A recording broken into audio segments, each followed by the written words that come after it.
Всем привет. В общем, это уже 10-я, кажется, встреча этого курса, и она посвящена Гилу Аниджару, одному из, на мой взгляд, самых интересных современных американских еврейских интеллектуалов, преподавателю университета Колумбия в городе Нью-Йорк, одному из самых известных американских последователей, редакторов текстов, переводчиков, всем известного Жака Деррида. Наряду вот он и Авиталь Ранел, самые главные американские специалисты по Деррида. И автор ряда интересных книг. Ну, в частности, он еще редактор. Ну, сейчас давайте я его покажу. В частности, он редактор, например, американского издания, англоязычного, привет, Клим, издания книжки Жака Деррида «Акты религии», который написал комментарийный аппарат очень интересный и предисловие такое обширное, которое называется «Once more, Деррида the Arab», Деррида the Arab the Jew», то есть еще раз, Деррида араб-еврей. Один из, как я могу вот его охарактеризовать? Вот он, например. Но скоро мы его увидим в скайпе. Вот там 2 года назад уже, например, читал цикл лекций в «Цветы и перспективы», который назывался «Ужасы психоделии. История новейшей философии». И там это было 10 лекций про 10 разных современных философов. И последний так получилось, но как-то рандомно они все выстроились. И последний доклад был про Гила Аниджара, и я очень помню, что я очень обрадовался тому, что так получилось, что доклад был посвящен ему, потому что большая часть курса была посвящена, так или иначе, новым реалистам или новым материалистам, там Юджин Такер, Грэм Харман и другие, Тимоти Мортон, которые очень интересные, но тем не менее Грэм Харман, например, не раз заявлял, что вот сейчас главной задачей философии является развернуть вспять лингвистический поворот, главным представителем которого вот в конце 20 века и начале 21-го немножко был Жак Деррида. И вот, например, новый реализм очень не любит почему-то Жака Деррида, а я очень люблю. И Жака Деррида, и его учителя и вдохновителя Эммануэля Левинаса. Вот Аниджар, представитель этой традиции, я не знаю как, но вот у меня пишет практически не деконструируемые тексты. Но отличается, я кому-то говорил, что вот Гил Аниджар отличается способностью писать практически не как-то unpenetratable, очень сложные деконструктивистские комментарии к деконструктивистским комментариям, написанным Жаком Деррида, например. Очень хорошо пишет, и, я не знаю, вот при чтении его текстов у меня лично остается как-то очень хорошее впечатление потом. Такое в смысле, как будто, вот ты встретился с хорошей настоящей деконструкцией. И все вернулось на свои места. И ты снова понимаешь, что всякое изначальное по заветам Жака Деррида можно переинтерпретировать как предварительное или вторичное. И ничего не равно ничему, и все хорошо. И потому что, понимаете, да, деконструктивистская традиция, постструктуралистская традиция были уникальным местом, наверное, в истории философии, потому что они утверждали неравность вещи самой себе. И как-то Жак Деррида в эссе своем известном одном из программных эссе о дифферансе, о различии, как раз вот и говорит, как можно перечитать всю европейскую философию нужно просто на место первичного или изначального поставить предварительное или вторичное. И тогда как бы вот все, тогда из классического текста получится деконструктивистский, и ну как-то и реальность станет превратиться в саму себя. Ну, потому что зачастую, ну как философия до постструктурализма, там, до деконструкции, ну, по крайней мере, с точки зрения самих, например, деконструктивистов, ну, не сказать, что деконструктивистов было много, даже Жак Деррида и все. Ну, еще два его друга из Ельского университета, Пол Деман и Харальд Блум. Но с точки зрения вообще как постструктуралистской философии, стремление, которой всегда отличалась мысль на протяжении всей своей истории, найти какое-то изначальное, какое-то основное, что-то лежащее за всем, скрывающееся. Такое, ну, монистическое устремление, это вообще не очень хорошо, и это, ну, как бы это вот то, что характеризует любую антологию, сказал бы Левинас, или, сказал бы, Деррида. А антология, это, ну, с их точки зрения, это, ну, не очень хорошо, потому что это всегда какая-то такая мета-идея или мета-нарратив, как сказал бы Леотар, который стремится все остальные нарративы подчинить себе или другого превратить в того же самого. И, казалось бы, хорошо, и да, больше мы не будем так делать. Ну, то есть как-то очень интересоваться антологией и пытаться все отождествить с чем-то одним. Но почему-то так случилось, что период постструктуралистской мысли закончился, и сегодня, ну, то есть никто так не говорит, конечно, но все равно, ну как, это, ну вот я могу поделиться там собственным как-то опытом. Но я думал, что я, например, его не испытаю. Ну, в смысле, он вообще был для меня неожиданным. Да? Когда я вот прочитал, там, я не знаю, 9 докладов про разных людей, ну, совсем про разных, там, про Томаса Лиготти, Тимоти Мортона, Давида Бенатара, там, Рэя Курцвейла. Ну, разве что Ален Бадью, самый изящный среди них. А потом вот ты последний доклад делал про Аниджара, и как-то, как будто, ну, сам не понял, как легко вдохнул и выдохнул. Потому что, ну, как-то... И я понял, с чем это связано, с тем, что как так получилось, что, ну, вместе с поворачиванием вспять лингвистического поворота поворачивается вспять и перестановка, осуществленная его авторами. Это не мой компьютер. Так. То есть первенство этики перед антологией, как сказал бы Эммануэль Левинас, это плохо. Если вы понимаете, о чем я. Но вот, да, и, ну, всем советую прочитать эссе Гила Аниджара, Деррида, еще раз Деррида «Араб-еврей». Ну и вообще книжка эта очень хорошая, «Акты религии», в которой собрано большое количество различных эссе Жака Деррида на религиозные темы. Ну, в первую очередь на разные темы из такого, ну, еврейского космоса. И про одно из эссе из этой книги я рассказывал на самом первом докладе. А сегодня я решил сделать доклад о книжке Гила Аниджара, которая называется «Семиты». Когда я запостил в Фейсбуке обложку этой книги, а книга называется «Семиты. Раса, литература, религия». Я вот запустил эту обложку, и мой друг Женя Мандельштам написал комментарий, состоящий из одного слова «дерзко». Ну вот Гил Аниджар отличается такой, ну, особенностью к, ну, вот таким смелым названиям, потому что вот если вы зайдете на его, например, страничку, на, ну, университетскую страничку, да, на сайте Университет Колумбия в городе Нью-Йорк, и посмотрите, какие курсы он читает. Он вот читает в данный момент 3 курса. Один называется «Бог», другой называется «Вампиры», и третий про Фрейд и психоанализ. Но вот третий самый такой скромный из них. Да, ну вот давайте я покажу. Это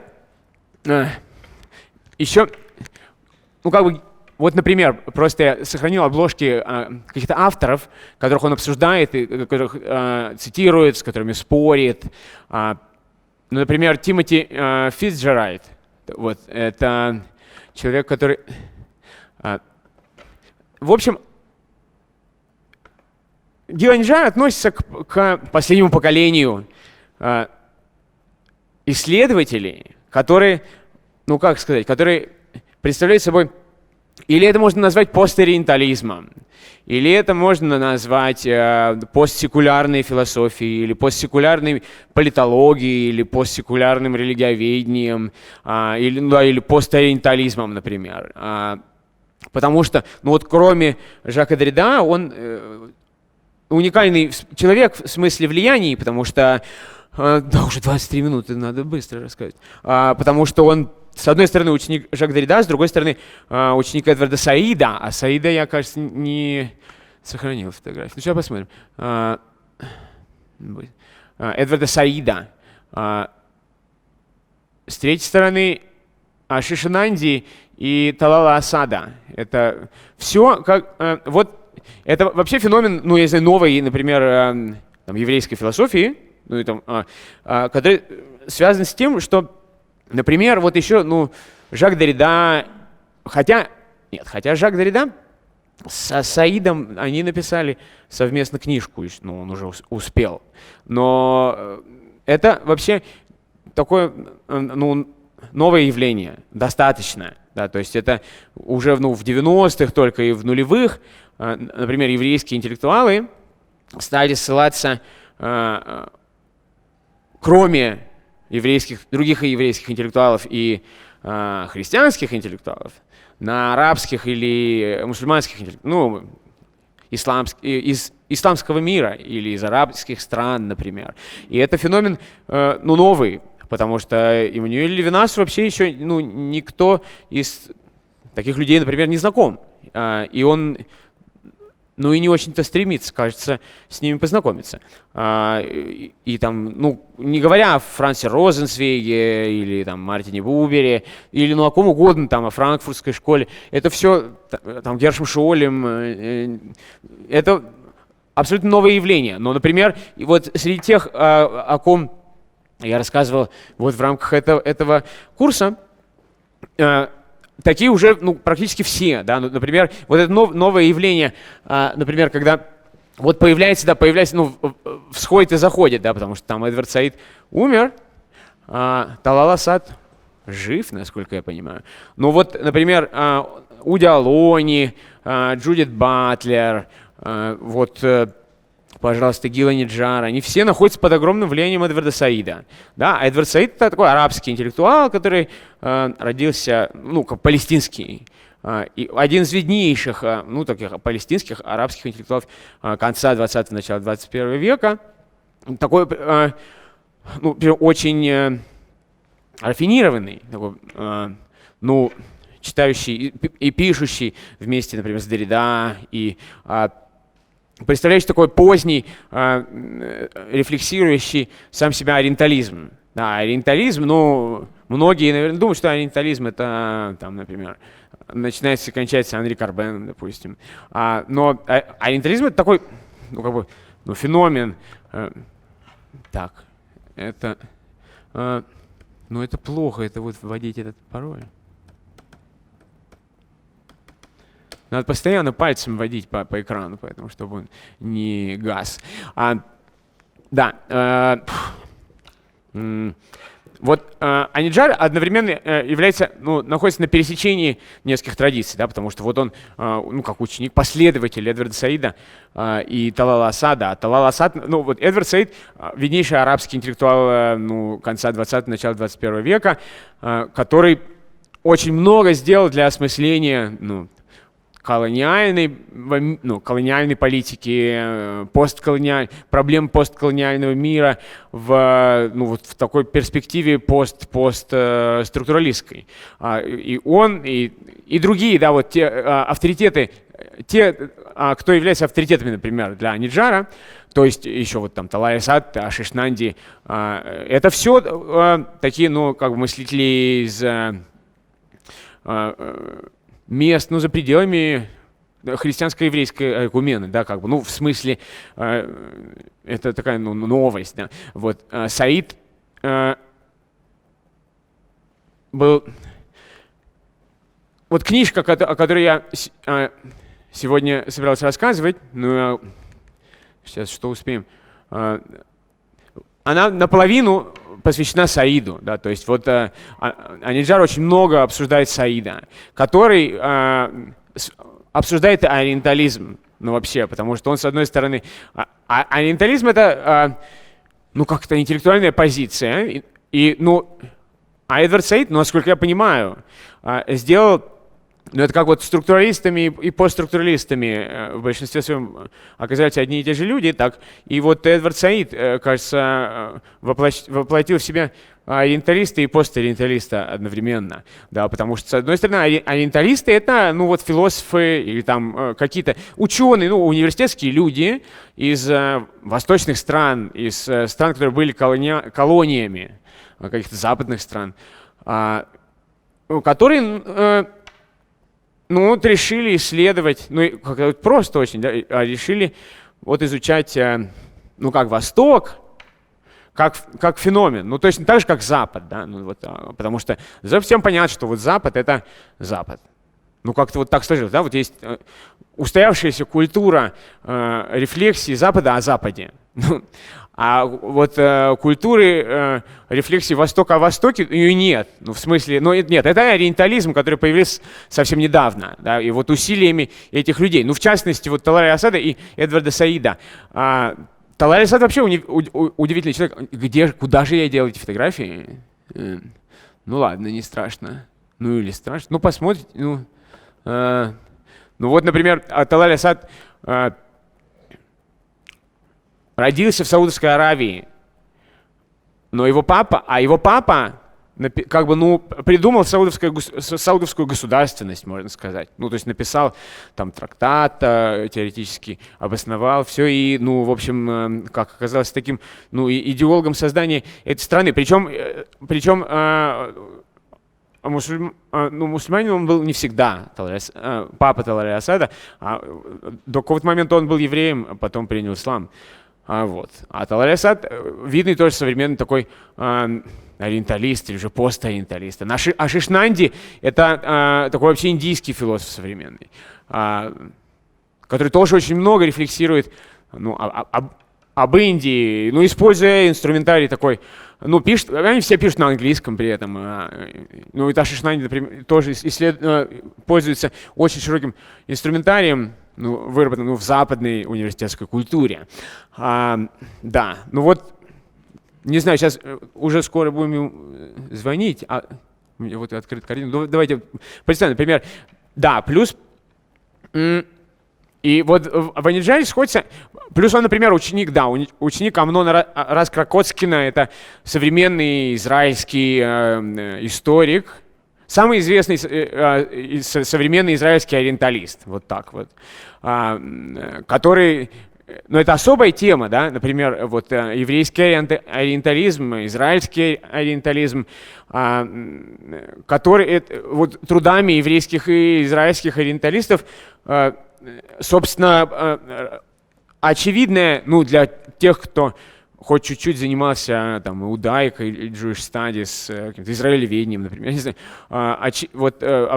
трудами еврейских ориенталистов внимание широких кругов общественности было обращено на вот это разделение на Запад и Восток, которое проходит не только через планету, но и через еврейское общество, например, тоже, да, потому что евреи тоже делятся на ашкеназов и сефардов, и еще африканских евреев. И это тоже взаимоотношения сефардов и ашкеназов, это взаимоотношения Востока и Запада, это взаимоотношения там ориенталистов и оксиденталистов. И Амнон Раз-Кракоцкин это самый известный израильский современный ориенталист, еврейский ориенталист. Сейчас он является руководит каким-то ориенталистским таким историческим или вообще всем историческим отделением в университете Бен-Гуриона в Негеве. Ну, это можно проверить. Но, да, вот. И Аниджар, собственно, эту книжку, о которой я сейчас что-то успею сказать, посвятил ему, например. Вот. Ну, плюс он ссылается активно на разных теоретиков религии современных, которые очень сильно проблематизируют вообще вот наше представление, устоявшееся о том, что такое религия, что такое Восток, Запад и вообще, ну, что делать. Вот, сейчас я, наверное, не сохранил вот. Парта Чаттерджи — это еще один индийский тоже современный мыслитель, вот, которого комментирует Аниджар. Все они интересуются, пытаются понять, как-то ответить на вопросы, связанные с функционированием, глобальным функционированием власти там, откуда она как бы ушла. То есть,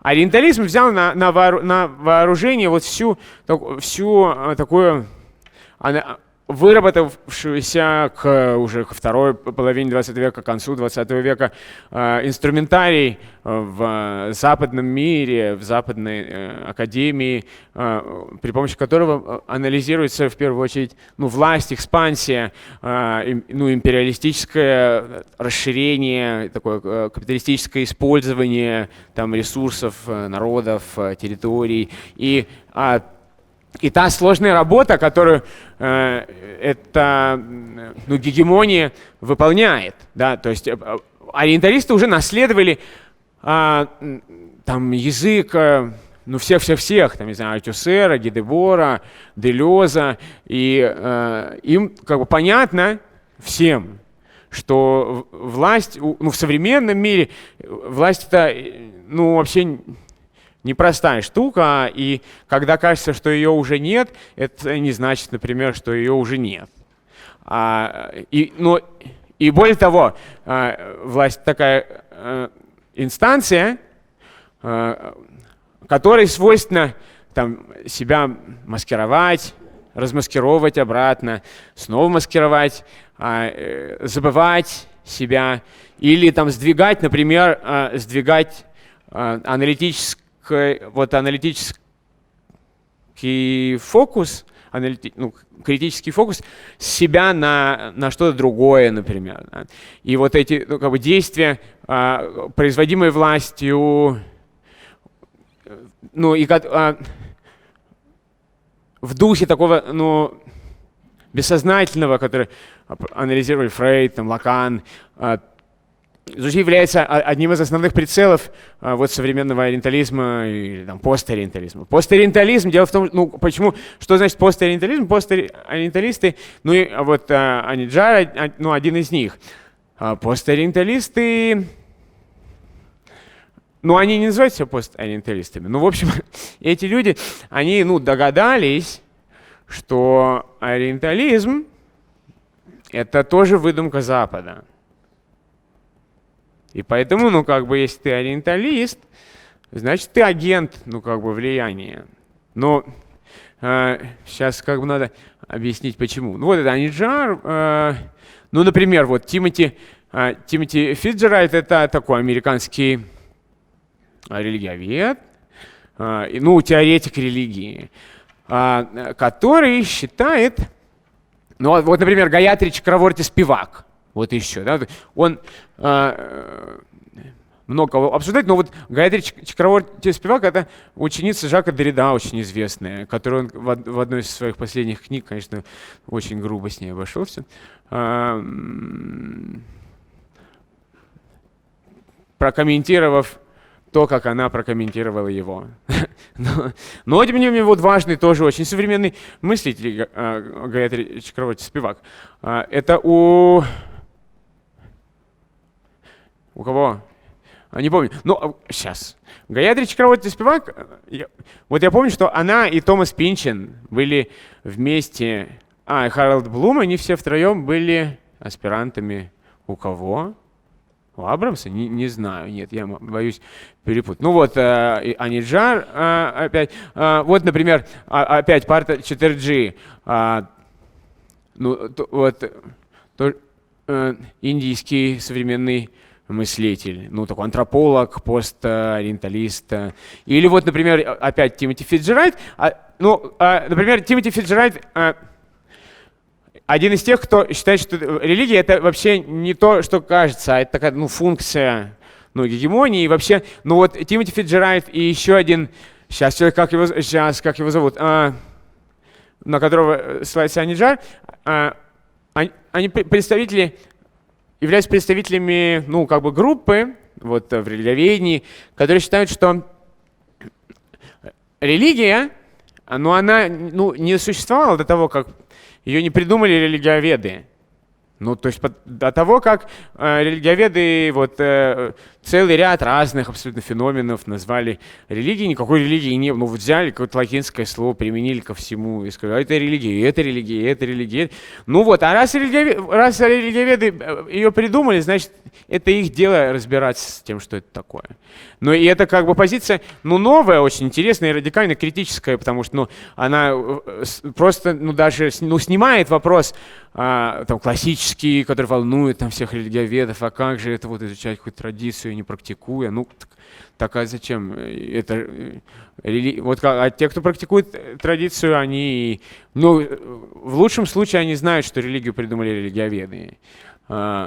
Например, от Патра 4G опять. А вот, например, Тимоти Фицджеральд, который считает как раз так, например, про японскую религию написал книжку. Аниджар. Сейчас мы его увидим уже через минуту, но я не знаю, что делать. Например, смотрите, книжка Патра 4G «Черная дыра империи. История глобальной практики власти». Опять Тимоти Фицджеральд, например, критическая история религии и как-то входящих, соотносящихся с ней категорий. Категория, например, с точки зрения Тимоти Фицджеральда, это категория, которая позволяет осуществлять Западу определенные функции, например. Появление дисциплин в колониальной Бенгалии, например, тоже тексты власти. Патра 4G. Аниджар, все, вернулись, откуда начали. Так, мы договорились, что я в 40 минут ему буду звонить. Сейчас давайте я, например, покажу, собственно, например, содержание этой книжки, потому что вообще у меня, большой есть конспект, но... Вот он онлайн уже, так, сейчас видите это. Например, книга, это заключительная часть трилогии его. Но это 2008 год. После этого он, например, написал книжку, которая называется «Кровь». Критика христианства. В которой он исследует место, которое занимает кровь. То, какую роль играет кровь реальная, в смысле льющаяся, не метафорическая, в христианской цивилизации на протяжении многих веков, в законодательных актах, литературных источниках, религиозных текстах. И считает, что и делает выводы такие очень интересные, связанные с материальностью христианства, с телесностью, с такой, национальностью, расовой сущностью. Но до этой книга Семита, ведь Семита — раса, религия, литература. Она завершает его трилогию первой книгой, которая является книга, которая называется «Наше место в Аль-Андалуз», каббала, литература и мистика в арабско-еврейских текстах. А вторая часть трилогии называется «Араб, евреи, история врага». И третья называется «Семиты». Они все являются исследованиями одной темы, такой ориенталистской, которая заключается, ну, например, вот в Америке вот они, ну, знакомы, по крайней мере, периодически вместе что-то делают. Например, Аниджар, я не спрашивал, но я не читал его биографию, потому что ее нет нигде. Но очевидно, что он как-то из сефардского мира, ну, в смысле, из представителей восточных евреев. И вот он сотрудничает периодически с Луисом Рикардо Гордоном, который является самым известным американским чернокожим еврейским философом. Ну вот чернокожим, в смысле, черным евреем. И который руководит единственным вообще в Америке центром исследования африканского еврейства. И вот... И они такие, ну, являются, вот он и Гордон, самыми крупными, можно сказать, еврейскими ориенталистами американскими, которые обращают внимание на вот то, как расовая проблематика, например, пересекает еврейское комьюнити, при этом, как эта проблематика сама формулируется, например, внутри христианского общества. Ну вот, когда он пишет о Жаке Деррида, он тоже обращает на это внимание, на то, как, например, там евреев считали там арабами, как Деррида был похож на араба, как Деррида говорил, что вот он был, когда маленький, был очень, очень арабский, еврейский, алжирский мальчик, например. Или там, вот, когда Деррида говорит, я пишу как африканец, или, ну я сейчас он обидится.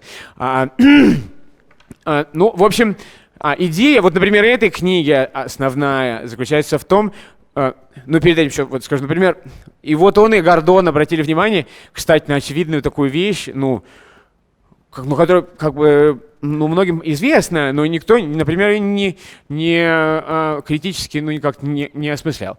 До Второй мировой войны, ну, вот, начиная там со Шлегеля, там и с разных немецких, там, романтических расоведов, вот, евреи, ну, они находились там же, где и португальцы, марокканцы, мексиканцы, то есть те, кто назывались, ну, мулаттос, как бы такие, ну, как бы темненькие.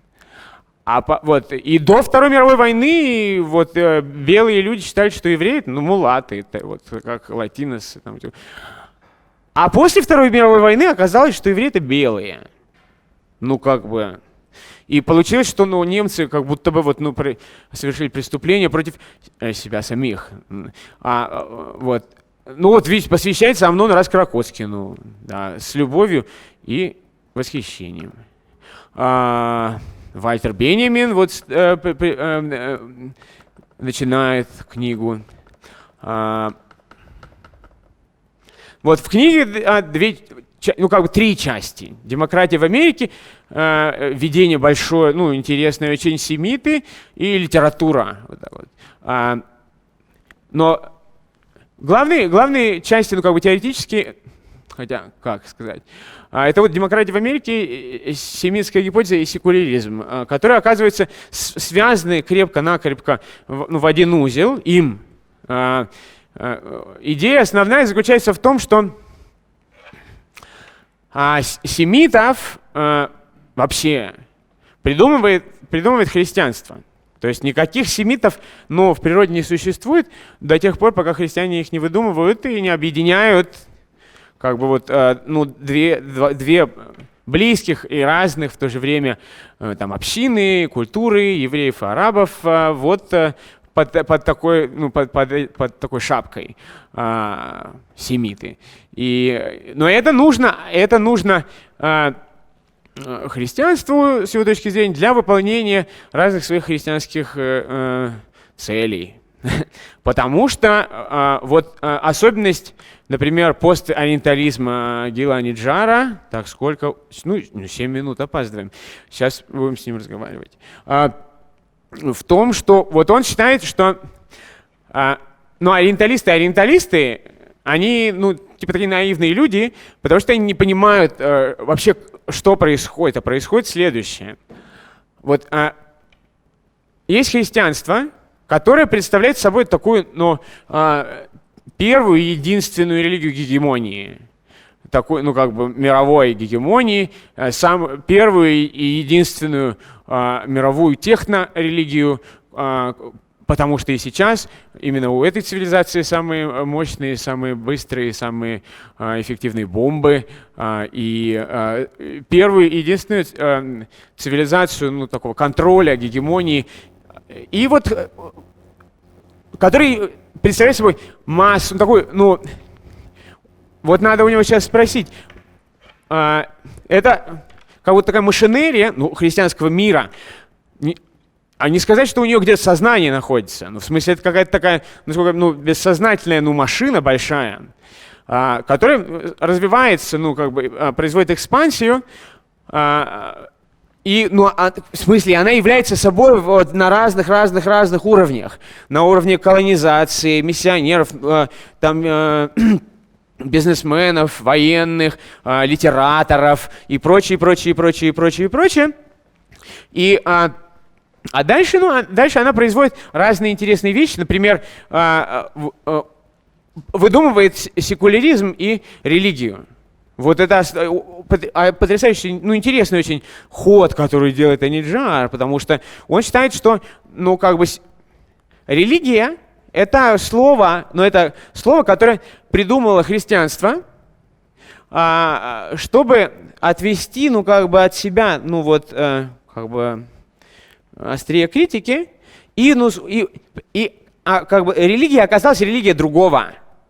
Ну, то есть араба, еврея, китайца, индуса.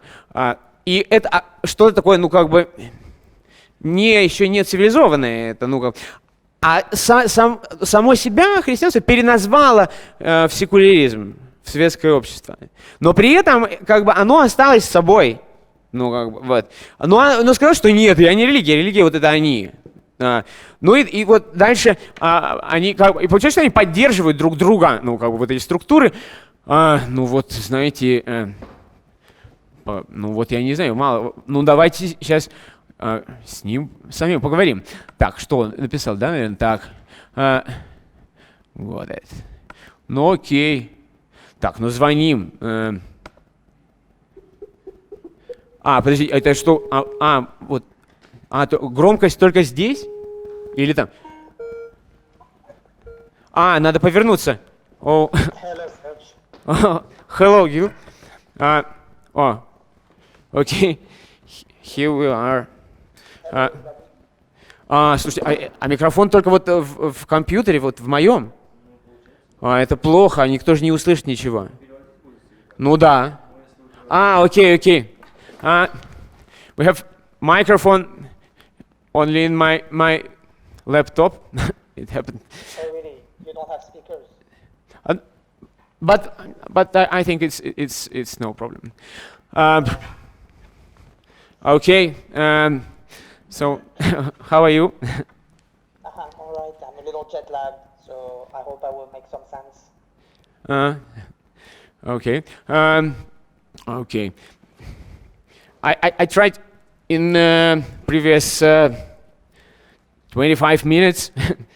I tried to introduce your work briefly to this public, and I don't know where to start, because all this as tell me if I'm wrong. All this field, I think, post-secularism and Orientalism and all related fields. I can't say that all this is very familiar to the general Russian public, also to general academic public. So I don't know where to start really, but okay.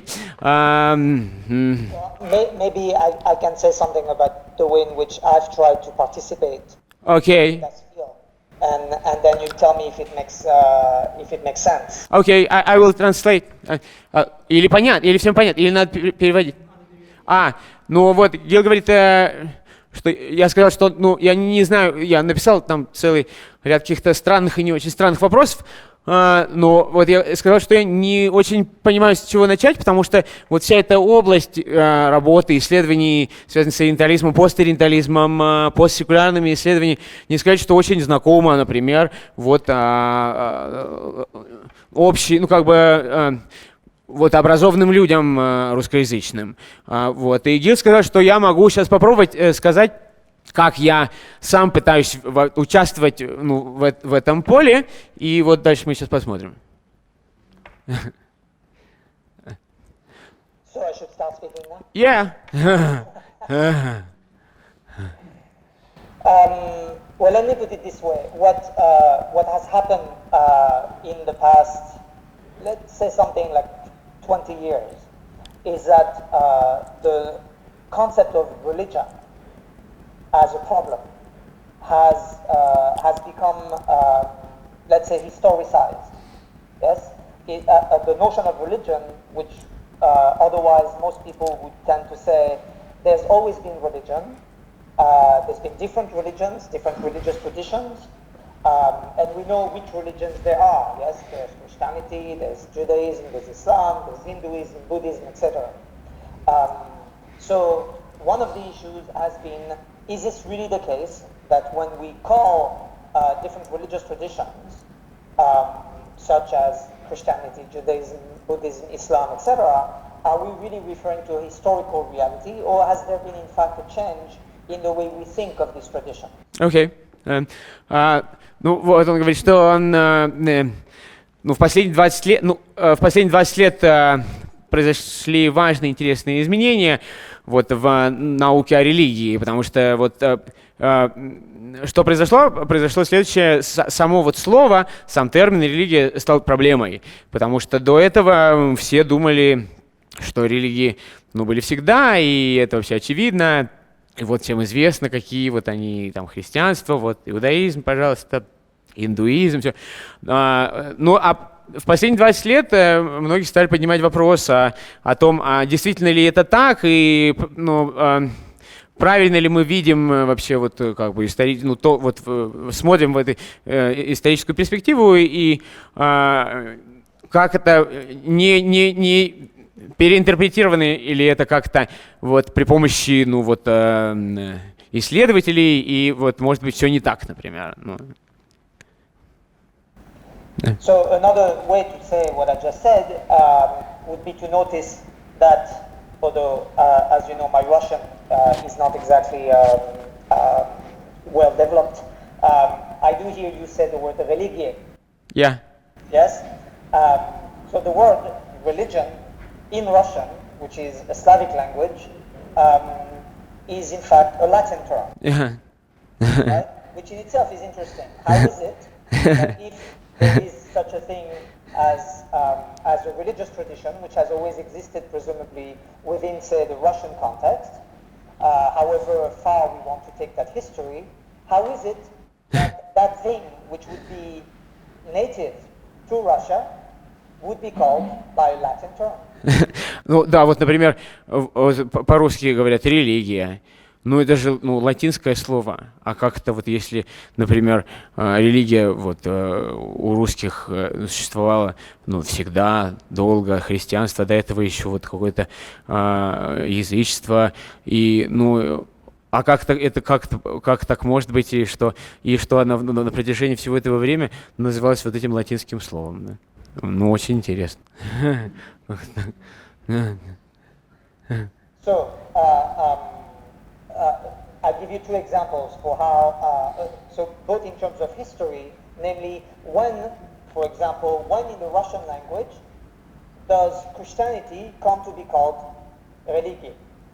At which point does that happen? That's one question. Another question is to say, well, what is a religion? What is it that we call a religion? And so one example, one common definition is when people get together and worship God. Yes? But then one question is, what do we do with Buddhism? Does Buddhism worship God? Is there a God in Buddhism? Is it in fact simple? Or to take a third example, when we say what is religion, we often mean religion is not politics. Yes, religion and politics are two very different things, or at least so we think. So one of the effects of that thought is that if religion is something else than politics, then when we think about Islam, or for that matter about Russian Christian Orthodoxy, we might say that politics and religion should not mix, or perhaps they do mix. And so one question is it really the case that Eastern Orthodoxy, or for that matter Islam, are not political traditions? Are they really only religious traditions on the side of politics? Ну и вот, например, говорят, например, вот люди говорят по-русски, общаются, и вот христианство, что это такое? Это религия. Хорошо. Ну и вот считается, что религия — это когда вот люди вместе собираются и молятся Богу. По-разному они это делают, но а что тогда делать, например, с буддизмом? Да, буддизм — это же тоже религия, но там, в классическом буддизме, например, не молятся, Бога нет вообще, ему не молятся, и как же быть, а почему же тогда это религия? С другой стороны, например, еще говорят, что религия — это вот то, что не политика. Вот религия — это одно, политика — это другое. Ну а что же тогда делать, например, с исламом или вот как раз там с христианской восточной ортодоксией, да, которые, наоборот, для которых часто это, действительно, тогда как ставить вопрос? Это действительно, вот они, например, ислам и восточная ортодоксия являются религиями, в смысле не являются политикой, или если они являются, если для них это не вот как бы совместно, вот такой микс, то вообще что делать? И почему нас это не смущает все, да?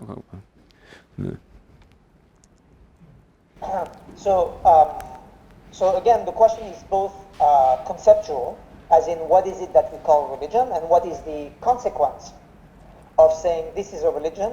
For example, if this is a religion, it is not a political tradition. Another issue is historical. When does the word religie enter the Russian language? At which point does someone say in Russian, Christianity, we know what this is a religion. Judaism, it is a religion. And then the third term is simply linguistic. It's a question of translation. For example, if I say I am a Jew, do I mean I am a member of a community that is an ethnic or even at some point racial community? Am I a member of a political community? Am I a member of a religious community? And when I say this, who am I speaking to? At which point do I need to explain myself and say to someone, being a Jew for me means being a race, an ethnicity, a polity, or a religion? Человек говорит, христианство — это религия, да. А вот, например, вот я еврей, и вот это когда, это что значит, когда вот мы говорим, евреи — это религия, или говорим, евреи — это народ такой, или говорим, евреи — это раса, или говорим, евреи — это политическая организация. Вот когда мы так выражаемся, или когда вот я, например, кому-то объясняю, например, говорю, для меня, вот, например, там, еврей — это политическая организация. Это вообще, или, например, это там раса. И это вот когда я такое говорю, это я с кем разговариваю? То есть это вот, и кому я отвечаю, и если вот, и каким образом и зачем мне вот так, растягиваться, отвечать на эти вопросы, Now, my friends tell me that I shouldn't use this example, but I think it is a useful example. If you invite me to dinner one day, I might tell you, listen, I eat vegetables. I am in fact vegetarian. I would appreciate it if when I come to your house for dinner, you can serve me a vegetarian dish. Yes? I'm assuming in Russia this is understandable as well, that one can say about oneself, I am vegetarian. Yes? Now, if you invite me to dinner, and you speak to me at a different period in my life. I could, it would be very different if I were to say to you, you know what, I eat meat. In fact, I am a carnivore, so I don't know what you're planning to cook tonight, but I would be happy if you have a lamb on the table, because, you know, I'm carnivore, so I need to have my meat. I'll just finish that on this, that clearly most of us who eat meat would not say about ourselves that we are carnivore, right? We would just say, I eat meat. Now there are others among us who say, I eat vegetables, and that means not only that I eat vegetables and you eat meat, but rather that I am vegetarian. In other words, vegetarian is my identity. Carnivore is not an identity. Carnivore is just something people do. Now, we could disagree with that and say, actually, when you eat meat, you are a carnivore. When you eat vegetable, you are vegetarian. What's important, though, is that for most of us, when we eat vegetables, we are vegetarian. When we eat meat, we are not carnivore. So our identity is not simply parallel. It's not because you eat meat that I can say you are a carnivore, and it's not because I am a vegetarian that you can say I have the same identity. Ну вот я, например, вот вы меня приглашаете на ужин, а я, ну вот вегетарианец, я говорю, слушай, я вегетарианец, ну и будет классно, если ты вот приготовишь мне овощное что-то. Ну хорошо, ладно. А вот, например, в другой период моей жизни я, например, ел мясо, и, ну и вот, например, вы меня приглашаете на ужин, и я говорю, слушай, а вот, ну вот, если там будет, ну вот, овечку вот ты приготовишь, ну будет вообще классно. И говоришь, хорошо. Но и как бы обратим внимание на то, что вот когда я не ем мясо, я говорю, я вегетарианец. А когда я ем мясо, я не говорю, слушай, я плотоядный, поэтому можешь мне приготовить мясо, мне нужно мясо. И поэтому как бы вот идентичность это не какая-то одноуровневая, просто устроенная штука везде, да, потому что вот если ты ешь, как вот я ем овощи, и вот у меня есть идентичность вегетарианец, а если я ем мясо, то у меня нет идентичности плотоядной. Ну, как понимаете? Вот. Ну да, ну как бы... Потому что если я вот ем, и она на основании того, что я ем, как бы овощи, ты понимаешь, что вот я вегетарианец. Но это не значит, что ты про себя понимаешь, что у тебя вот идентичность плотоядной, например. Ну, вот. Важный момент, да. Да, yes. Yeah. Everything okay? Yes. Okay. So the issue I'm trying to raise is how do we actually articulate not only our identity, but what is it that we consider central or even important to our identity? For a vegetarian, what they eat is central to their identity. For a carnivore, it's not a part of their identity. So if I say, I'm a Jew, and for me it's a religion, I'm probably saying something about what I think Judaism is and what it is for me. Now, it's not just a subjective matter, it's also about telling you something that you can understand, right? It's already an issue of translation. And this translation has done a lot, in fact, all over the world, in universalizing the notion of religion. If I say, and it's very interesting, of course, to hear in Russian and in other Slavic languages that the word for Jew is еврей. Еврей. Forgive my pronunciation. But of course, еврей resonates with the Hebrew, which is the ancient. Today, in the Latin languages, and even in Hebrew itself, there is a difference between еврей, as in Hebrew, or ivrit, right, or ivri in Hebrew, in the Hebrew language, versus Yehudi, yes, which is in English Jew, and the two terms are not quite the same. In the Slavic language, there is a continuity. Yeah.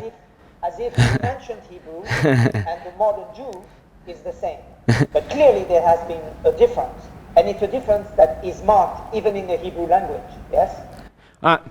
Ну вот, например, по-русски евреев называют евреи. Но для нерусскоязычного человека это, ну, как бы странно, уникально, потому что, ну, еврей — это, ну, как бы, ну, хибру или иврит, ну, как бы, вот, и там язык иврит, например, да, это, ну, в смысле, вот сионисты восстановили мертвый язык, ну, как бы, древний, библейский, да, то есть Талмуд, ну, написано на арамейском, а вот восстановлен язык, который был мертвый, иврит, ну, язык древних евреев, и как бы, и, ну, вот, и в современном иврите, и в английском, например, и в других языках это разное, но, например, в английском хибру — это вот библейские евреи, ну, вот, те. А как бы современный это Jew, там, Jews, Jewish. И в иврите тоже, например, вот есть там иврит, и есть Егуди, это вот современные евреи. А русский язык устроен так, что как бы в нем, ну вот русский язык считает, что вот современные евреи, вот иудеи, это вот те самые, ну как бы вот библейские евреи, ну, а причем вот кроме русского языка никто так не считает. And you know it's funny that because of this moment,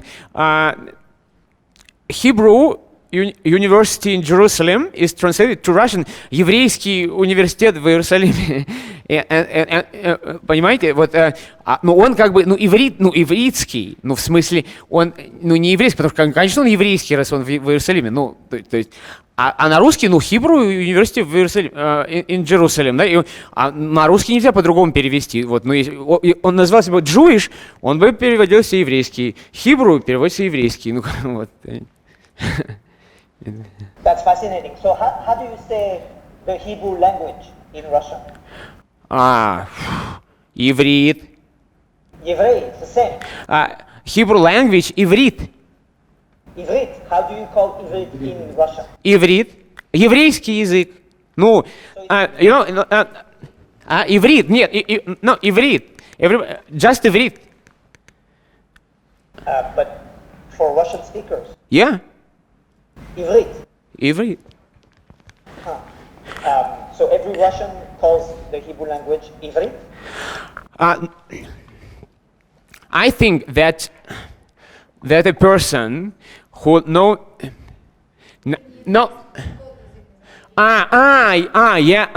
yes. Biblical or Tanakhic language is called древнееврейский or ancient Hebrew. And Ivrit is Ivrit. Is modern. Just Ivrit. I think that person that is completely ignorant can say еврейский язык, like Hebrew language, but if that person who is speak to knows something, he or she will call it Ivrit.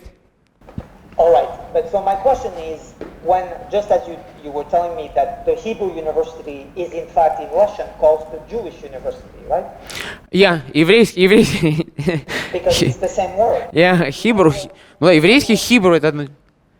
An understanding in Russian would have to say that there's no difference between the Hebrew university and the Jewish university, between a Jewish language and a Hebrew language, because it's the same word.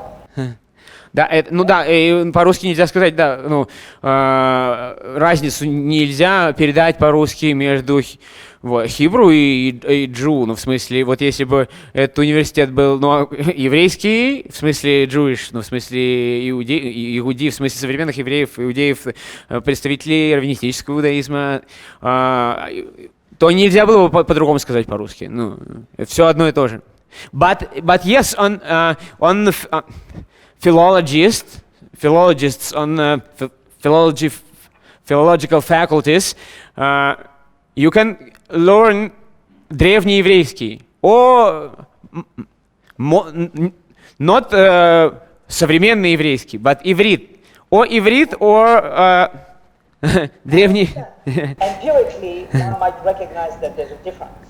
Yeah. But part of the problem is how do we make in Russian a clear distinction between, so for nation you said народна, right? Nation, народ. Народ. Nation, no. In Russia, you can say народ for. You can say народ both to name ethnical group and nation, but for nation in Russian language is used nation, нация. Нация. Another Latin word. Wonderful. And народ is ethnical, and нация is. So let me ask in a parallel way to Russian then. Is еврей народ, нация, or религия?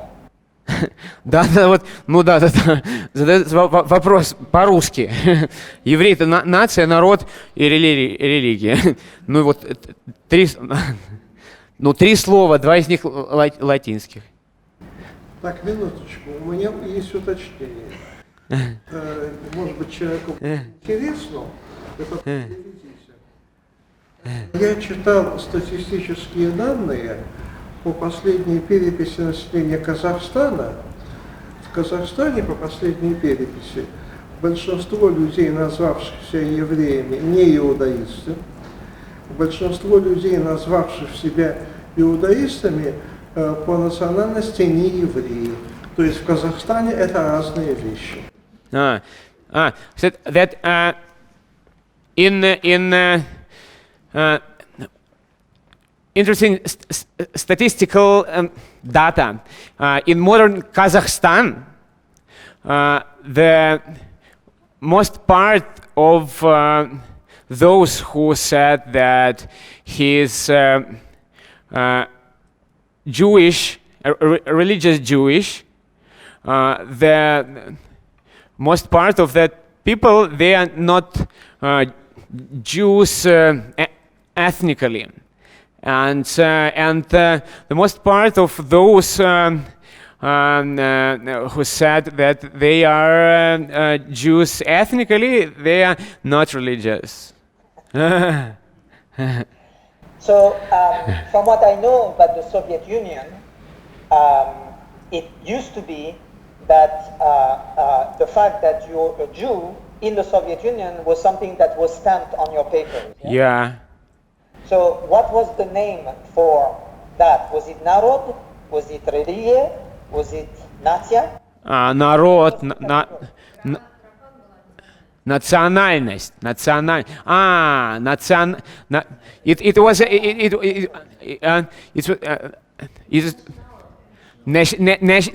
nationality. It's nationality. And the Russian term was natsana? Национальность.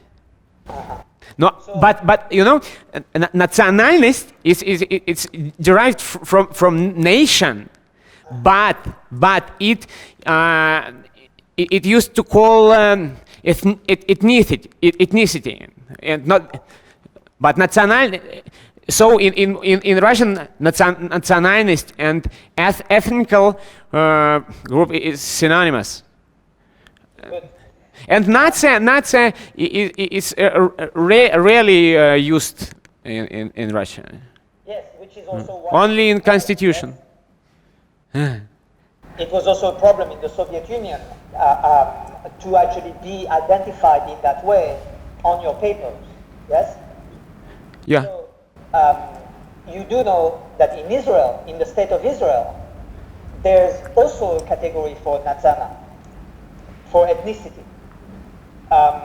And it's the difference between in Israel, in the Israeli law, there's a difference between citizenship, right, as being a citizen of Israel. Yeah. For that, the citizenship is Israeli. Yes. Yeah. But for ethnicity, in Israel, the two main important kinds of ethnicity are Jew, and the second most important is Arab. Yes? So, Jew and Arab are ethnicity. Now, Arab is not a religion, but Jew can also be a religion. And so the question is, what is the difference there between citizenship, Israeli, and nationality or ethnicity, Jew or Arab? Other categories in Israel for nationality or ethnicity is Druze. I don't know if you know the Druze. Yeah, I know. Yes. Circassian. Cherkess, yes. Yes. Another ethnicity. And there's a few others. But what's important is that distinction within the question of who or what is a Jew between religion and ethnicity is not something that is settled. So in Israel, being a Jew may be a member of a religion, but it's also an ethnicity. Да, например, вот в Израиле, ну, есть, с одной стороны, вот у тебя, ну, в паспорте может быть написано гражданин Израиля, ну, то есть это Израилий, ну, израильтянин. Это, ну, как бы, ну, не национальная, нация, да, ну, государственная принадлежность. Ну, а потом есть еще дополнительно, ну, как бы другая графа, ну, как бы, ну, она странная, потому что вот у этой графы два основных представителя – это евреи и арабы. Но евреи – это либо религиозная принадлежность, либо этническая, а арабы только этническая. Вот. А еще, ну, есть еще там друзы и черкесы, например. Вот евреи, арабы, друзы, черкесы. И, ну, все Израили, как бы. Ну и вот, и тут как бы как разобраться, да, ну то есть вот араб, он просто араб, ну вот, это этнос. А еврей, ну это то ли религия, то ли национальность. Ну и плюс вот из Израиля, вот, например, ты гражданин. Но это не одно и то же. So one of the interesting consequences is if I was to say, I am an Arab, I'm an Arab, I'm ethnically Arab, but my religion is Jewish. In Israel, it would not be possible to say that, because on my paper, I would have to decide what my ethnicity is. And if I say I am an Arab, obviously you know that in Israel, this is not very good. In other words, it is not going to be helping me. For example, if I live outside the country and I want to arrive to Israel, I must say that I'm a Jew, because only if I'm a Jew can I be received as an immigrant. If I am not a Jew, I cannot arrive as an immigrant. Or if so, it creates all kinds of problems. Yes? So I have to decide, just like I have to decide when I go to your house for dinner, I am vegetarian, or am I carnivore, or, you know, or whatever. When I arrive to Israel, I have to say I'm ethnically Jewish, or I'm ethnically Arab, or I'm religiously Muslim, or I'm religiously Jew. In other words, I have to decide based on what the state or even my neighbor understands. Вот, например, ну, может же быть такой, например, вот я, например, этнический араб, а религия, ну, религия, которую я исповедую, иудаизм. Но, а вот если в Израиле, ну, невозможно так сказать, потому что, ну, невозможно, ну, бумаги не оформятся. Потому что, ну, как бы тебе надо будет выбрать, ну, ты этнический араб или религиозный еврей. Вот. И, ну, например, с религиозной точки зрения еврей, а с этнической араб. И мне нужно выбрать, потому что еще, например, критерии, ну, разные, вот, по-разному работают. Например, если я вот говорю, что я араб, и у меня пишут там в паспорте араб, и потом я уезжаю из Израиля, а потом хочу вернуться, то вообще у меня очень плохо все будет складываться, потому что для того, чтобы вернуться в Израиль, нужно быть евреем. Вот, поэтому, ну, как бы, дилемма. So you can say, of course, that that's my problem, because I'm, you know, a troublemaker. But what's important to me is not whether I have a problem, but rather what happens when we translate even within the language, or when we don't translate, for example, no difference between Hebrew and Jew, as in Russian, but when there is a difference between nation, ethnicity, religion, culture even, language, etc., etc. So all these distinctions, which are very important for the state, right? Very important for the state, but also very important today when we say, oh look, there's a religious problem or there's a political problem, right? For example, Israel-Palestine, is that a religious problem? Is that a political problem?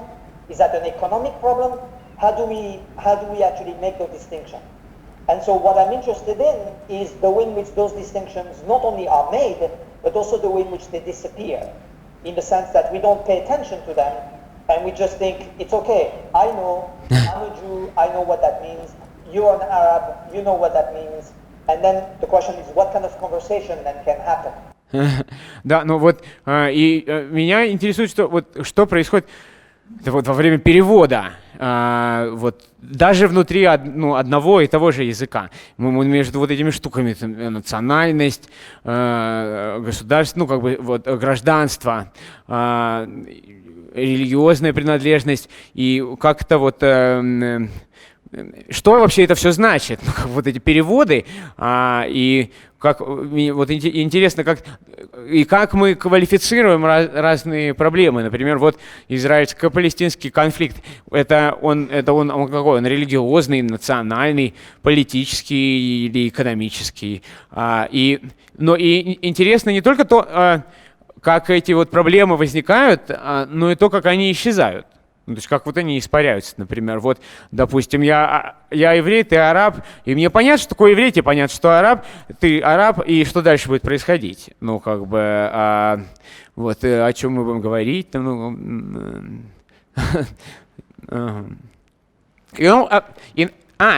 Russian, nation in ID is гражданство. Citizenship.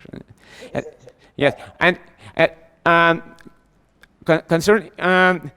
concerning that so-called fifth point in Soviet passport, where was written that you are Jew, it's interesting story is about Russian mountain Jews from Dagestan, because if you were, it happened that you was born in a Jewish community in Dagestan, in your passport it could be written mountain Jew, горский еврей, or it could be written Tat. And it's a difference between, and we have the same problem here, because mountain Jew is if you are a mountain Jew, it's obvious that you are Tat. But if you are Tat, it's not obvious that you are Jew, because there are Muslims between Tats, for example. Yeah, that's great. Я говорю, сказал, что вот с горскими евреями, такая история интересная в Советском Союзе происходила, да, то есть если ты, например, родился в каком-то еврейской общине в Дагестане, то у тебя в паспорте могло быть написано либо горский еврей, либо Тат. Но проблема в том, что если ты горский еврей, то очевидно, что ты Тат. Но если, кто такой Тат, действительно, потому что с одной стороны горские евреи это Таты, а с другой стороны не все Таты евреи. То есть есть мусульмане среди Татов, например. She asked who are Tats, and I said that it's a problem because Karaims, yes, and one day I came to Moscow, one of the Moscow central synagogues, or Orthodox, and in a bookstore, and I saw in front of me big vocabulary on which it was written Jewish, Russian vocabulary, dictionary, yeah, dictionary, with a big letters, Jewish, Russian dictionary, and with the small letters below was written Tat Russian. Because it's in this exactly in this synagogue, it's a very influential mountain Jewish communities dwelling. So it was funny. Я сказал, что я как-то зашел в книжный магазин в синагоге вот хоральной на Китай-городе и вижу книга большая, словарь передо мной, и на нем большими буквами написано еврейско-русский словарь. А снизу в скобочках маленькими тацко-русский. Потому что там татская община большая тусуется. Вот.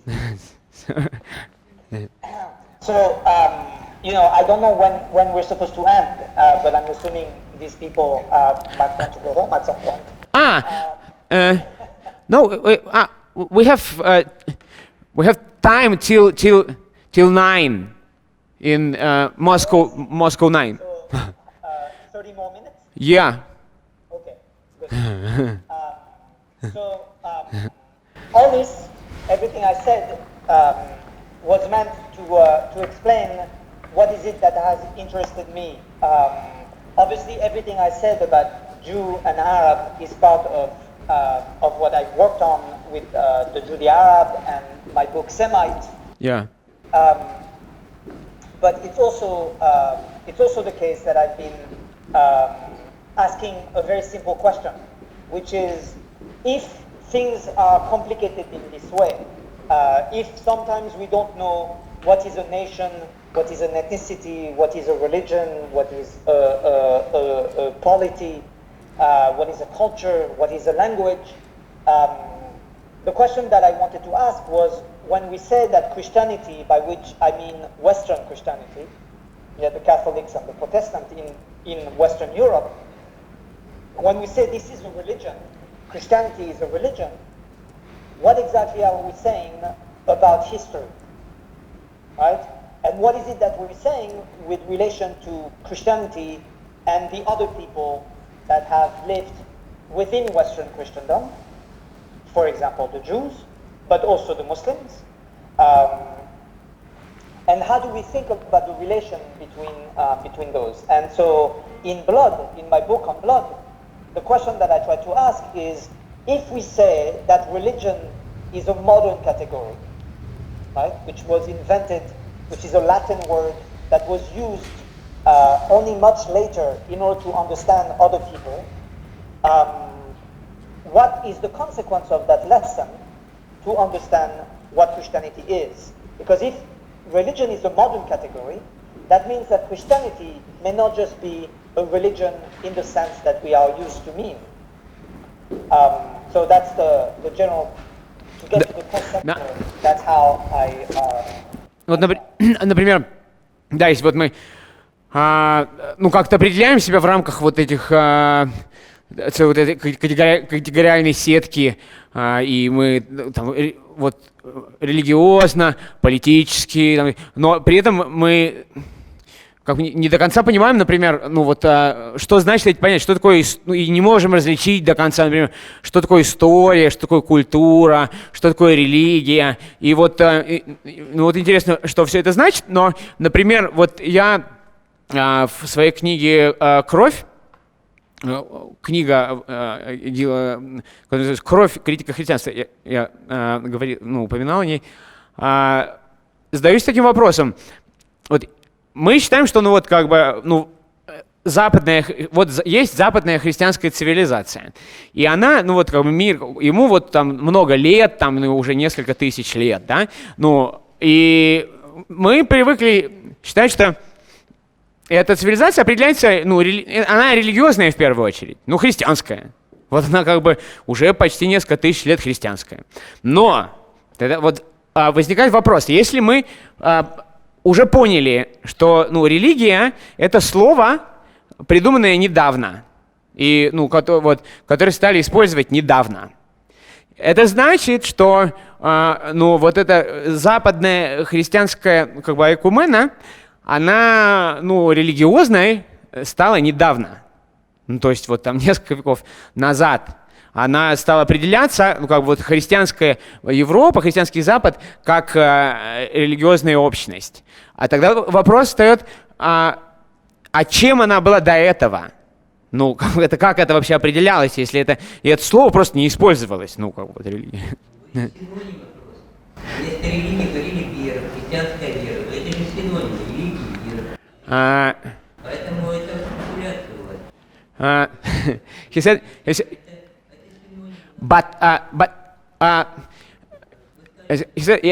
said that before the term religion was not invented, but came to Russian language, Russian people were calling it vera, belief. So it's but, но понимаете, религия и вера — это не одно и то же. Нет, ну в смысле, ну слово, латинское слово религия, ну да. Нет. Да. Ну я понимаю, я понимаю, нет, ну вы говорите о том, как вот у вас спрашивают, что такое религия, вы определяете, а я говорю про то, как перевод. Да, я понимаю. Я понимаю, я понимаю, но говорю, ну вот тут и как раз возникает вот эта вилка между. Нет, в смысле между этимологией. Не, почему между. I said, but vera, belief, and religion, it's different things. But he said that no, for me it's the same. I can say that I believe in something, or I can say that I'm religious. And I said that here we have that problem, because from the one side it's okay, it's right, it's synonymous, but from the other side it's not etymological.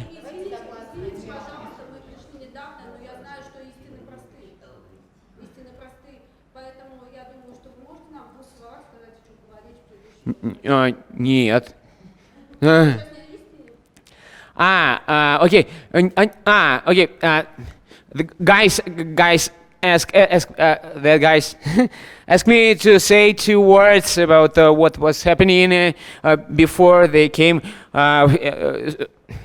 Это Гил Аниджар, один из самых интересных современных американских интеллектуалов, ученик-последователь переводчика Жака Деррида, в частности, ученик Амнона Раз-Кракоцкина, и, ну, вообще, чего важно, ну, в общем, очень интересный человек из университета Колумбия в городе Нью-Йорке, ну, в общем, он рассказывал, и, ну, мы говорили о том, ну, чем он занимается, ну и вот та область, которой он принадлежит, и ну как-то вот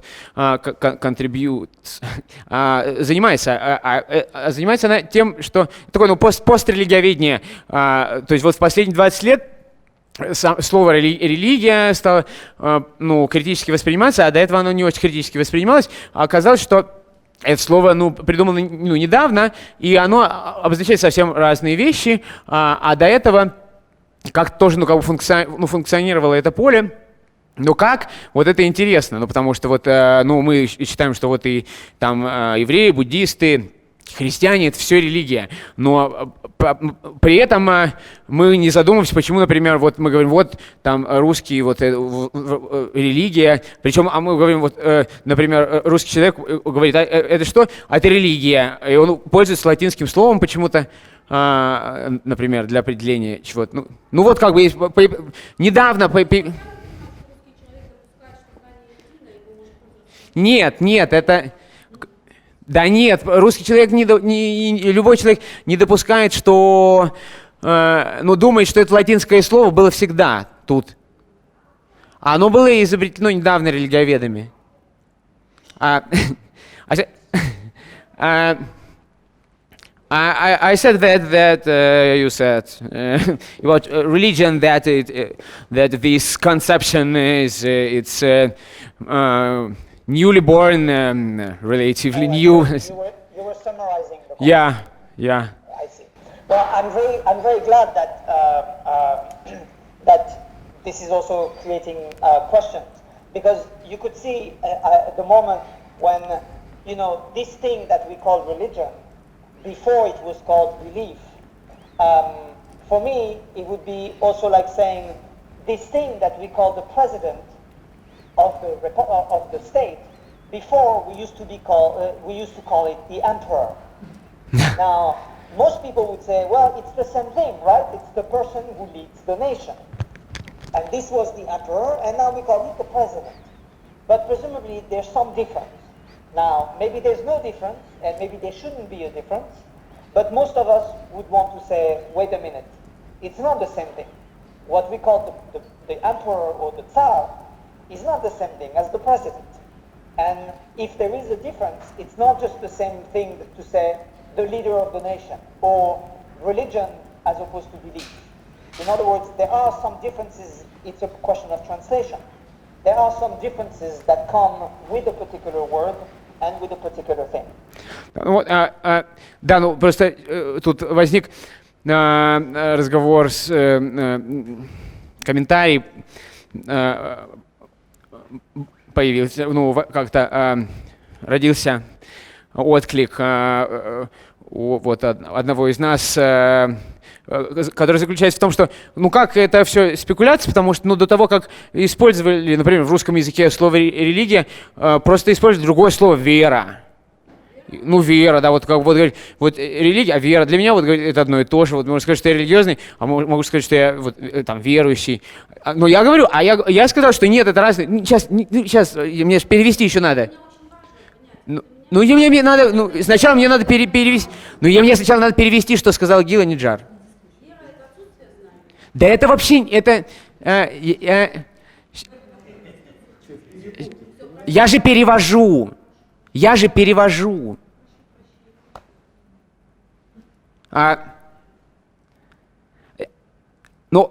Контекст, это я для вас контекст перескажу, что Гил говорит, что, конечно, можно сказать, что вот, например, что вот там президент, и можно сказать, что вот этот человек, вот сейчас мы его называем президентом, а раньше мы называли его императором.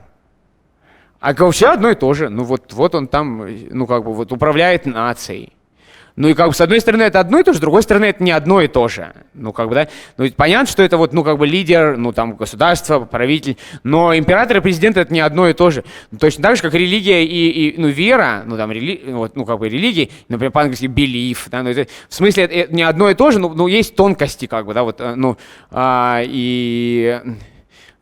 важно понять, в чем они заключаются, да, что они значат. Но со словом «религия» это важно, потому что оно используется в планетарном масштабе. Для разного, и все понимают.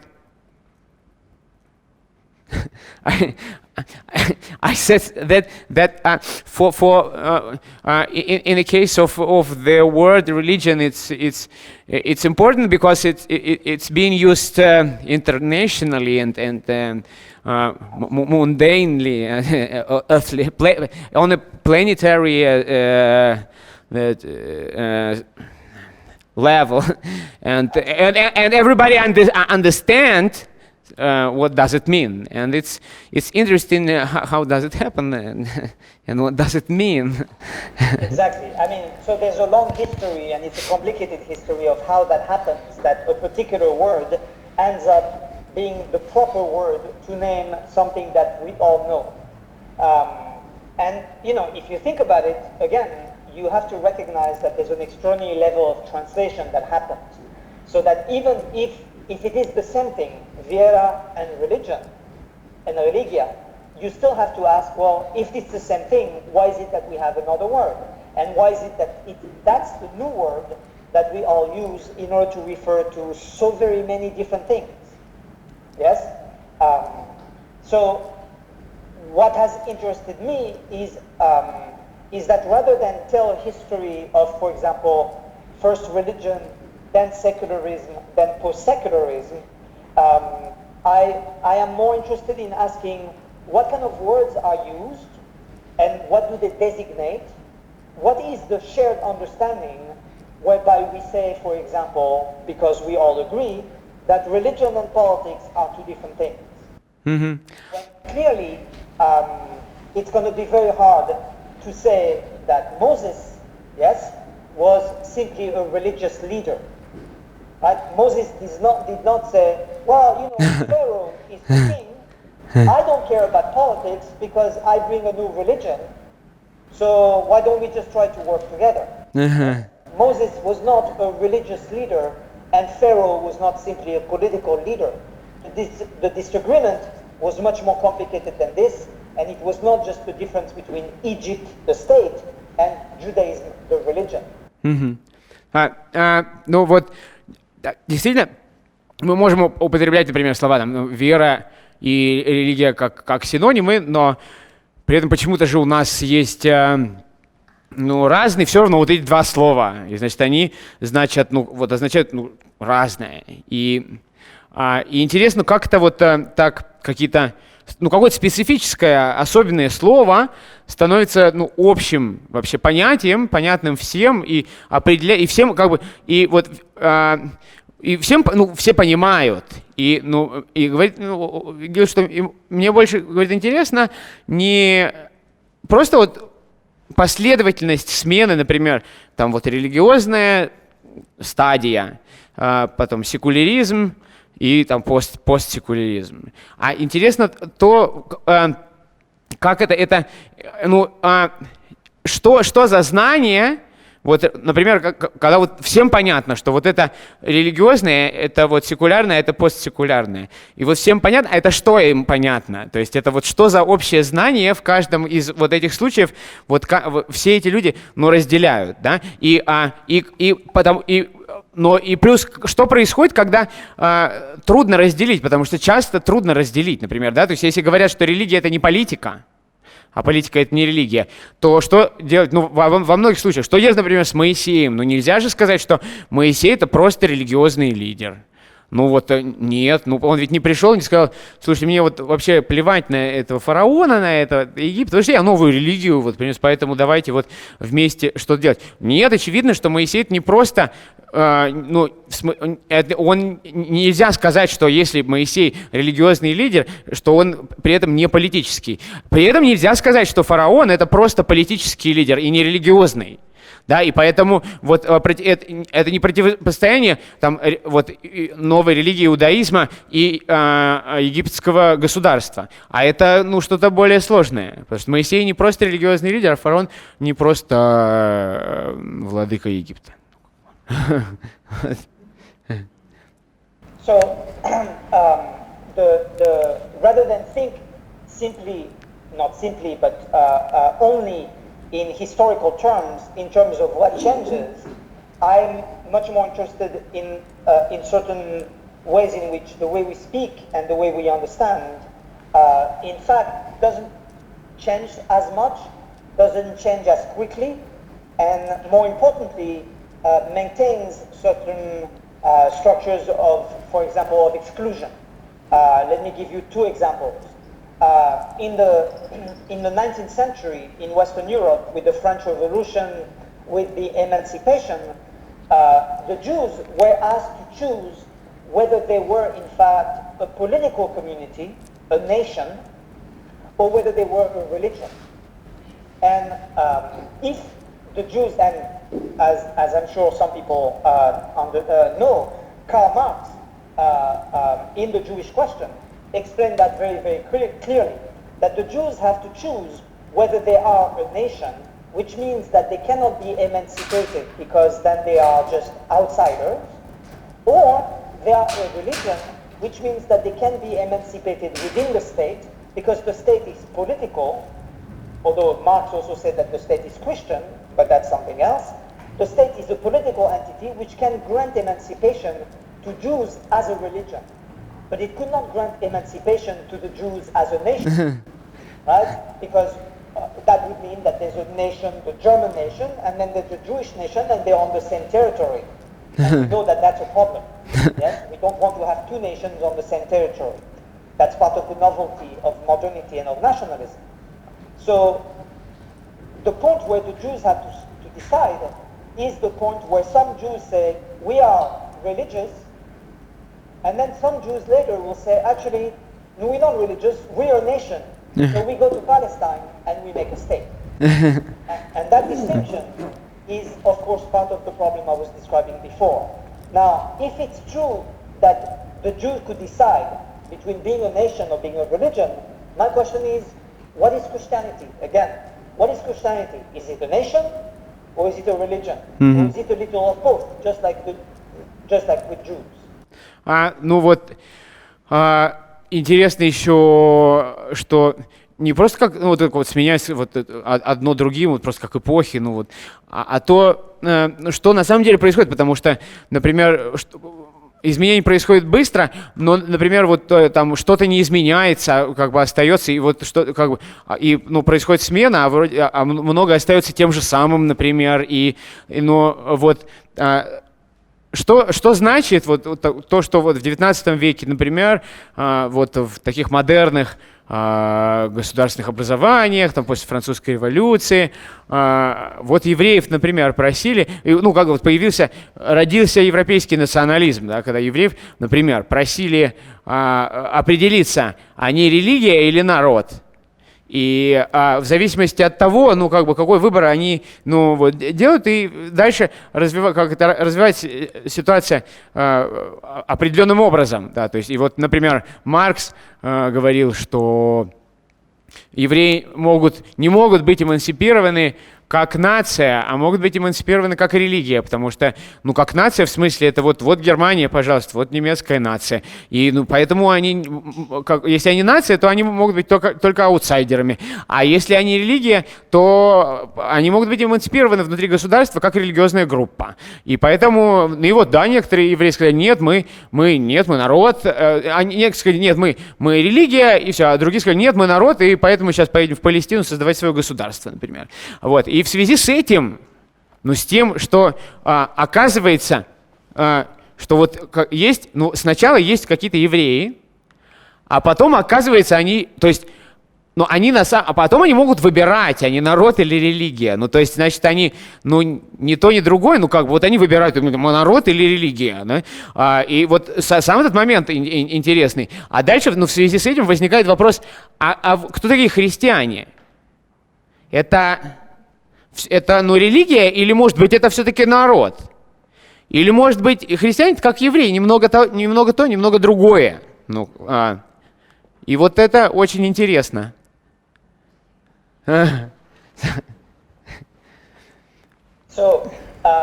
we have 10 minutes left, so I'm happy to continue talking, but I'm wondering if there are questions or otherwise I can continue trying to explain what it is that preoccupies me. You tell me. Ну, Гил говорит, что я могу, так у меня еще вот 10 минут осталось, я могу просто сам дальше говорить, вот, рассказывать, что мне интересно. Ну или, может, там у кого-то есть какие-то вопросы, вот, я могу ответить, например, вот так вот. Книжка называлась «Начало было так, американская демократия». Где? Нет.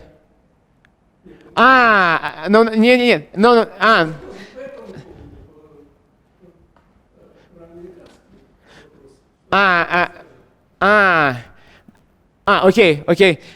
Но нет, это демократия в Америке, это введение вот в книгу Гила Аниджара, которая называется «Семиты». Раса, религия, литература. Ну и как бы в ней, вот я показывал ее оглавление, и в ней, ну как бы вот введение называется «Демократия в Америке», очень интересное.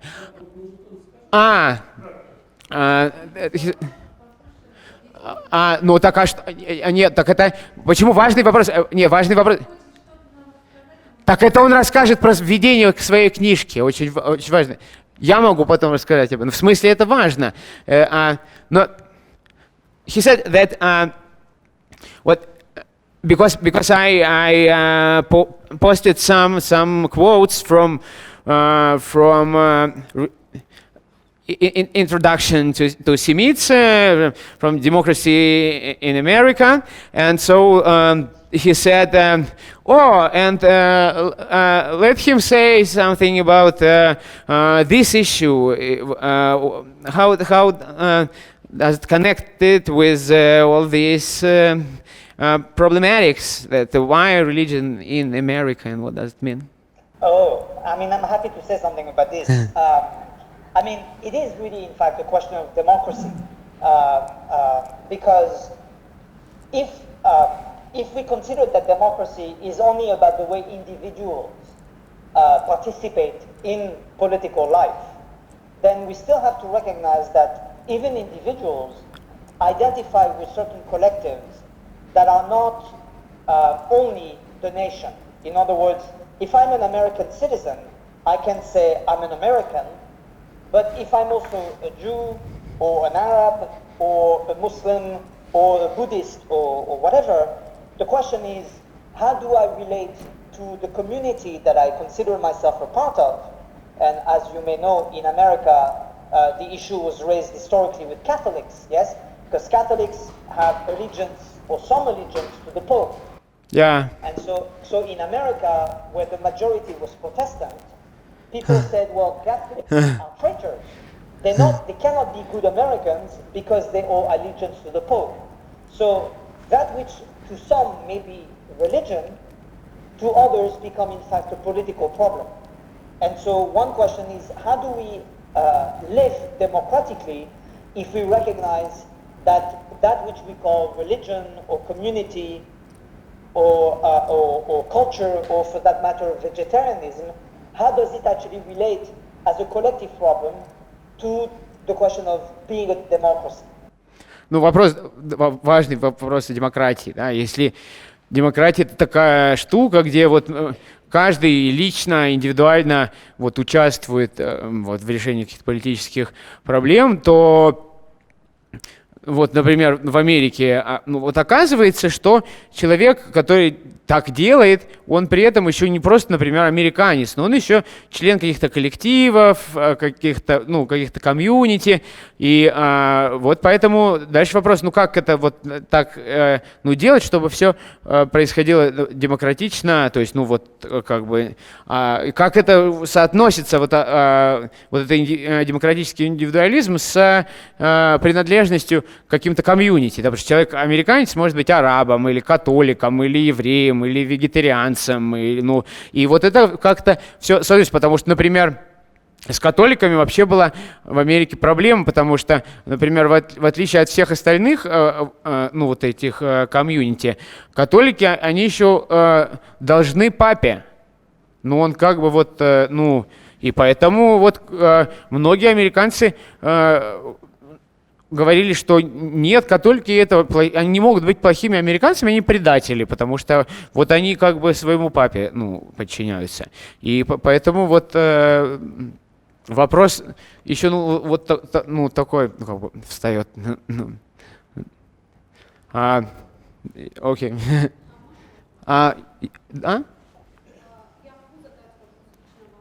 Кому? Мне?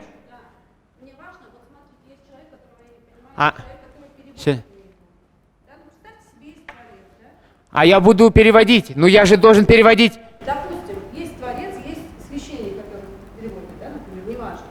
Каждый это раз посредник. Мне интересен посредник. У вас кольца, вот тут, 3 невероятных кольца. Что они для вас значат? Я хочу понять, кто у посредник.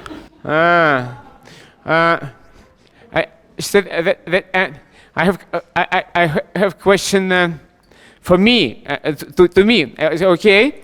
I said that because I'm translating, and she said that, for example, this is a God, and this is a people, and this is Christ, and he's translating, and she said you have rings on your hands, me. And she said, I want to know what meaning they have, because I want to know who is that guy who translating. So, I think it's a very important question. yeah. I just wonder if it has to happen while I'm here, because it's a question that you can answer maybe in another context. Yeah. But although if you want, you can answer the question, and I'm happy to just listen. No, I think But not understand. I think I can answer to this question in some way. Generally, я на том и на другом, ну так, а он англоязычный, поэтому поэтому я как бельгийский король, я должен как бы говорить, потом сам себя переводить. Ну в определенном смысле я могу ответить на этот вопрос. Но вообще, с другой стороны, не могу, потому что, ну, вообще я светский человек, но нет, с одной стороны, это для меня никакого специального символического значения вот они не несут, ну, это просто как бы фэшн, с одной стороны. Но с другой стороны, как бы этот фэшн, ну, является отсылкой к определенным там, ну, образам и, ну, культурным территориям, и, ну, это какой-то вот отсылка к каким-то пиратским республикам, ну, вот каким-то там, ну, пиратам, пиратским республикам, там, Хакимбей, там, Берроуз, вот какой-то, ну, онтологическая анархия, вот так, ну потому что вот это вот какой-то такой вот большой перстень такой, а вот тут там вот эти сабли перекрещенные, вот так. I said that generally maybe I don't know how to answer, because I'm don't pay a lot attention to symbolics as in religion sense, for example, and in general I said that it's just fashion, but this fashion has some relations with specific cultural territories and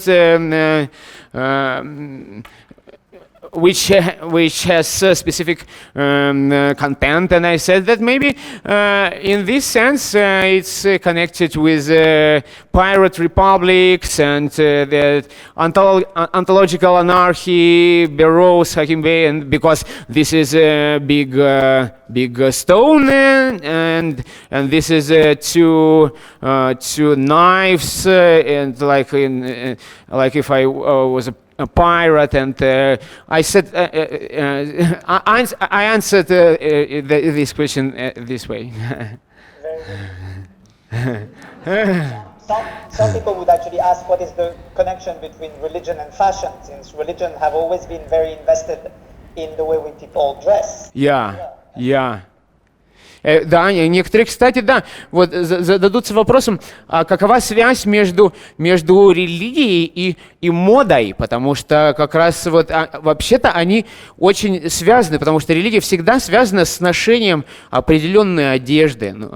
And yes, and it's what does it mean if you meet on the street, for example, group of religious Jews in Hasidic wearings, and then you understand that they are participating in role game, and they are not actually Jews, but they just like to look like Jews. А вот что значит, когда ты встречаешь на улице группу религиозных евреев, а потом узнаешь, что они ролевики? Ну вообще не просто им прикольно вот так выглядеть как религиозные евреи, тусоваться. Ну это вот это что значит это? Ну есть такие. You know, I only dress in black, and I used to have longer hair, and I spent a lot of time in Serbia, and every time I was there, many people were thinking that I was an Orthodox monk in training. I dressed in black, and I had long hair and beard. I didn't mean to, but that's also how it was understood. Я, например, вот достаточно долгое время, например, провел в Сербии. А я вот тут только в черное одеваюсь, только в черное, а у меня еще волосы были подлиннее, борода. И вот сербы многие думали, что я монах. А я ничего специального не делал. Они просто многие думали, что это монах или такой послушник какой-то. Я ничего особого никакого значения не вкладывал в это. Good. Other questions? Вопросы? This was the kind of conversation you wanted to have. Okay. Можно ли допустить, что человек, использующий определенные религиозные атрибуты и так далее, может быть ни о чем? Ни о чем, просто ни о чем. Yes. Конечно. She said, can we imagine that some guy, man, woman, dressing like a follower of some specific religious tradition has nothing with this tradition as religion, but for him it's just fashion. And I said, of course.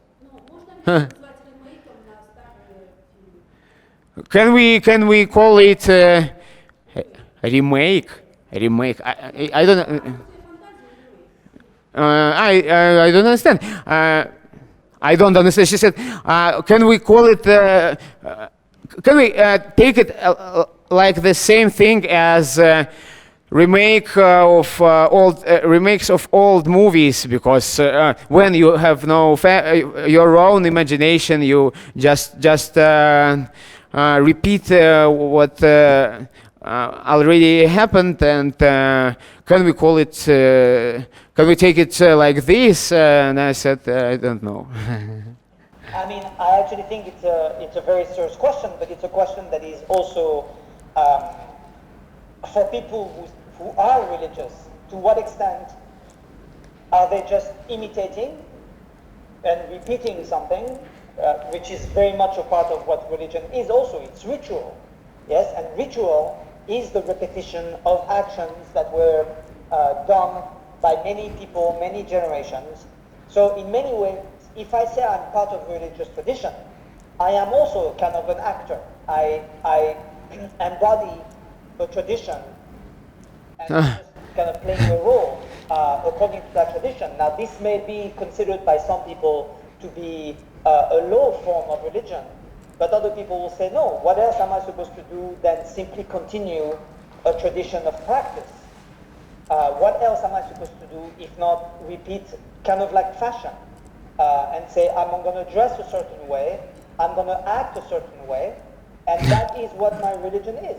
Some will say that's just acting, and some will say no, that is what religion often is. Да, это вообще важный вопрос, насколько люди, которые принадлежат к тем или иным религиозным традициям,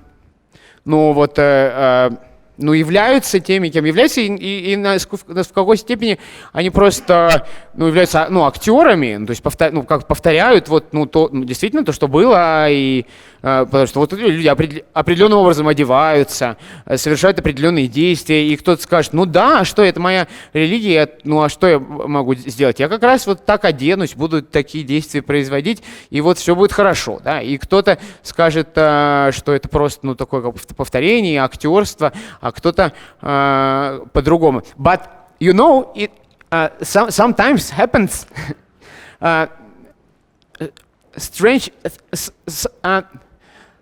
sometimes strange things happen when you see somebody and it looks like who, and then you ask that person, is he really is a follower of this tradition? And he says no, and it's strange because maybe months ago or months and a half it was a meeting with two very famous Russian artists, those who found it in 90s, so-called Moscow conceptualism, Moskovsky conceptualism.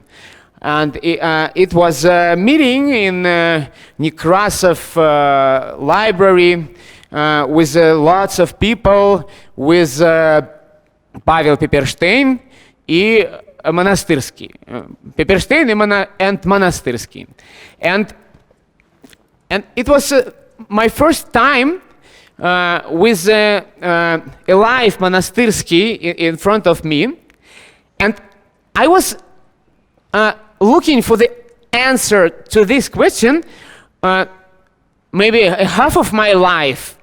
And I asked him, because Монастырский, he, on all the photos, he wears a small hat, small cap, like exactly like kipot shrugot, like religious Zionists.